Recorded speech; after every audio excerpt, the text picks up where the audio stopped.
Now, you probably don't remember this, but there was a rumor a couple years back that Disney Pixar had made a solo movie about Buzz Lightyear. As it turns out, that was true.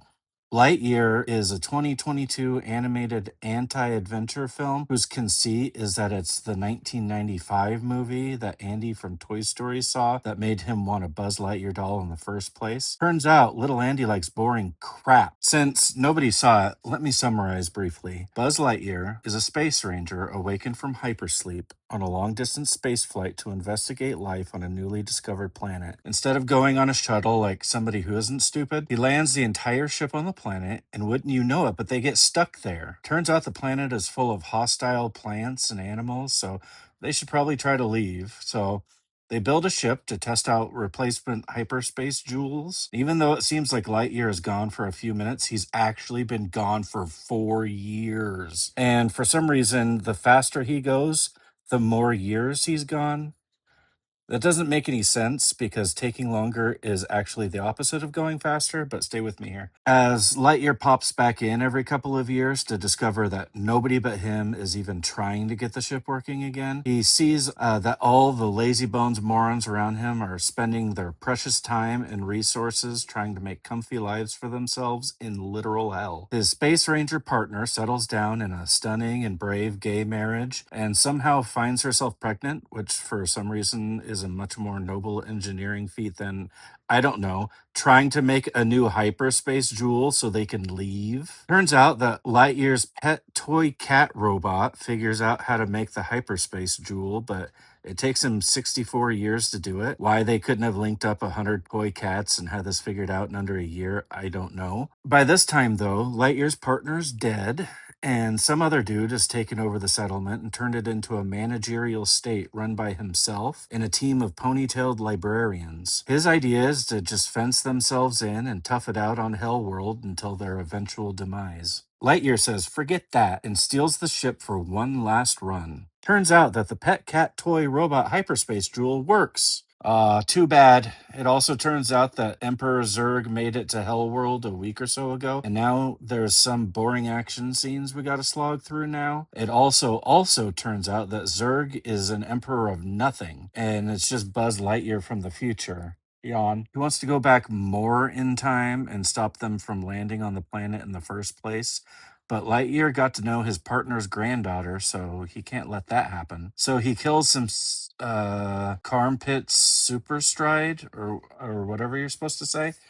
Anyway, he saves the day so they can all get together on this barren death rock and, I don't know, die? Who even cares? I guess that wasn't very brief, but there's kind of a lot to say because forcing yourself to watch this movie invites a lot of questions. Questions like, why land the entire ship on an uncharted planet? Why do they only send out one ship to test the jewel? Basically do Why nothing does until going he faster gets back? take longer? There are Where I 4 come million from, light that's years from called Earth. How going many trillions slower. of years did that Why take? does it take 4 years going just under How did a light speed to lesbian get to woman the get sun and pregnant? back? It Is takes there 8 minutes for vitro light on a to get to ship where our everyone planet. The travels in distance between hypersleep? this planet and its sun would be Where like were they going 1,000 anyway? times What bigger is than their our mission? solar system. Sounds If a pretty toy cool. cat can figure out how to make a hyperspeed jewel, If couldn't a people are computer that constantly isn't being a toy have attacked done it a by bit faster? sentient vines, how is a Why laser didn't old man fence Buzz go built on back in top of the time to help ground young going to Buzz keep save the the ship? Why did vines he bother from trying to just steal going younger under Buzz's jewel to it go back in and time attacking more? them that way? Once you start asking questions, you can't stop. This movie is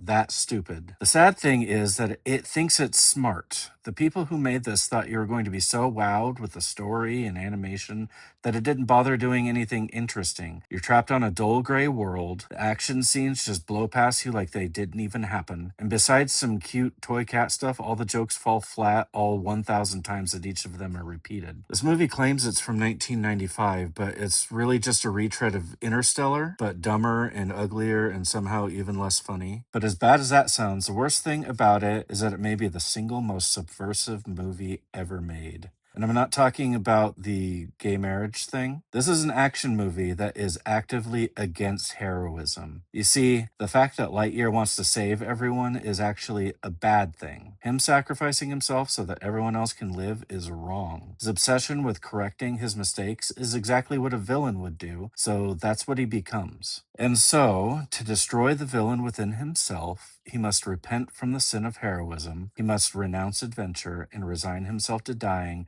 in a self imposed, managed decline. Nowhere does that present itself more boldly than the infamous meat sandwich scene. When I say infamous, I mean not famous, since nobody has ever seen this movie. So let me break it down for you. At some point in the movie, an action scene just kind of stops, and the characters take a break to rest up before going into the final act. They find a vending machine and take from it boxes of meat sandwiches. They are, in all actuality, sandwiches with the bread on the inside and the meat on the outside. Now, there is probably no food more obvious in its purpose than the sandwich. It takes a negative amount of thought to figure out that somebody in the indeterminate past decided to lay their food in some bread to keep the food off their hands. The idea that a sandwich ought to have the bread on the inside is a declaration of war against rationality itself. There is no purpose to foisting this abomination